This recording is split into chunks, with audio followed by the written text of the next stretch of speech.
ایک شہری چوہے اور دیہاتی چوہے میں دوستی ہو گئی۔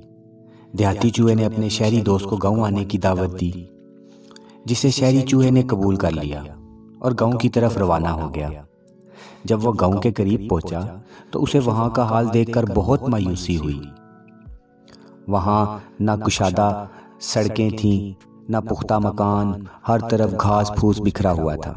دیہاتی چوہے کے گھر پہنچ کر وہ اور پریشان ہو گیا۔ ہر طرف سامان بکھرا ہوا تھا۔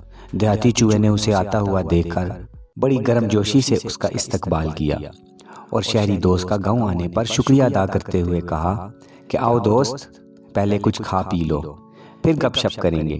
دیہاتی چوہا اپنے مہمان کو ایک کوٹری میں لے گیا جہاں سامان بکھرا پڑا تھا۔ وہاں شہر کے کھانوں کی طرح مزیدار کھانے تو نہیں تھے، پھر بھی پیٹ بھرنے کے لیے مکئی کے بھٹے تھے۔ اس نے اپنے دوست کو وہی پیش کر دیے۔ جب شہری چوہے نے بھٹے پر منہ مارا تو وہ بہت سوکھا ہوا اور سخت تھا۔ بڑی مشکل سے تھوڑا سا کھایا۔ رات گزار کر صبح جاتے وقت شہری چوہے نے بڑے طنز سے کہا، کبھی شہر میں میرے گھر آؤ تو تمہیں پتہ چلے گا کہ شہر میں کیسے مزیدار اور طرح طرح کے کھانے ہوتے ہیں۔ دیہاتی چوہے کو اس بات کا بہت افسوس ہوا کہ اس کا دوست بھوکا رہا۔ کچھ دنوں کے بعد دیہاتی چوہا اپنے شہری دوست سے ملنے شہر کی طرف روانہ ہوا۔ جب وہ شہر پہنچا تو اس نے حیرت سے وہاں کی چوڑی چوڑی سڑکیں دیکھیں جن پر ہر قسم کی چھوٹی بڑی گاڑیاں چل رہی تھیں۔ مرد، عورتیں اور بچے ادھر سے ادھر آ جا رہے تھے۔ بڑے بڑے پختہ گھر اور اونچی اونچی عمارتیں دیکھیں تو وہ حیران اور پریشان رہ گیا۔ وہ بہت احتیاط سے چاروں طرف دیکھتے ہوئے چل رہا تھا، پھر بھی ایک گاڑی کے نیچے آتے آتے رہ گیا۔ اس نے گٹر میں چھپ کر اپنی جان بچائی۔ جب اس کے اوسان ٹھیک ہوئے تو وہ شہری چوہے کے گھر کی طرف چل دیا۔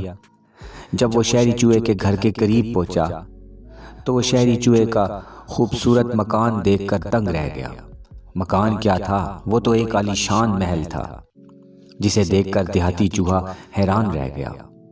اس نے دیکھا کہ اس کا دوست مکان کے باہر ہی کھڑا اس کا انتظار کر رہا ہے۔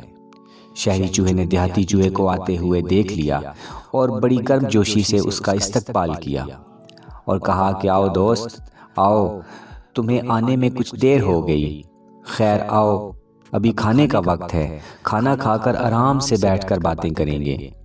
شہری چوہے نے کہا، آؤ پہلے شہر کے لذیذ اور خوش ذائقہ کھانے کھاتے ہیں، پھر باتیں کریں گے۔ دیہاتی چوہا اپنے دوست کی مہمان نوازی سے بہت خوش ہوا۔ اس کا شہری دوست اسے اپنے ساتھ ایک کمرے میں لے گیا جہاں کھانے کی میز پر طرح طرح کے کھانے رکھے ہوئے تھے۔ عمدہ اور لذیذ کھانے دیکھ کر دیہاتی چوہے کے منہ میں پانی بھر آیا۔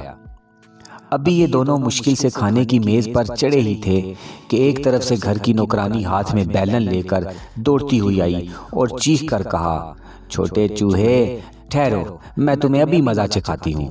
یہ کہہ کر وہ ان کو مارنے کے لیے ان کے پیچھے دوڑی۔ دونوں اپنی جان بچانے کے لیے ادھر ادھر دوڑتے رہے۔ بڑی مشکل سے ان دونوں نے نالی میں گھس کر اپنی جان بچائی۔ جب وہ دونوں چوہے نالی سے باہر آئے تو شہری چوہے نے دیہاتی چوہے سے کہا، آؤ کسی اور گھر چلتے ہیں، شاید وہاں مزیدار کھانا ملے جس سے ہم اپنا پیٹ بھر سکیں۔ دیہاتی چوہا اپنے شہری چوہے کے اصرار پر جب دوسرے گھر میں داخل ہوا تو وہاں دونوں کا سامنا ایک خوفناک بلی سے ہو گیا۔ دیہاتی چوہا بلی کو دیکھ کر خوف زدہ ہو گیا اور ڈر کے مارے اس کی بھوک ہی ختم ہو گئی۔ اس نے اپنے میزبان شہری چوہے سے اجازت مانگی اور کہا، بھائی، مانگے کے حلوے مانڈے سے اپنی روکھی سوکھی بہتر ہے، اور گاؤں کی طرف روانہ ہو گیا۔ سبق: دوسرے سے مانگ کر کھانے سے بہتر خود محنت کر کے کھائے۔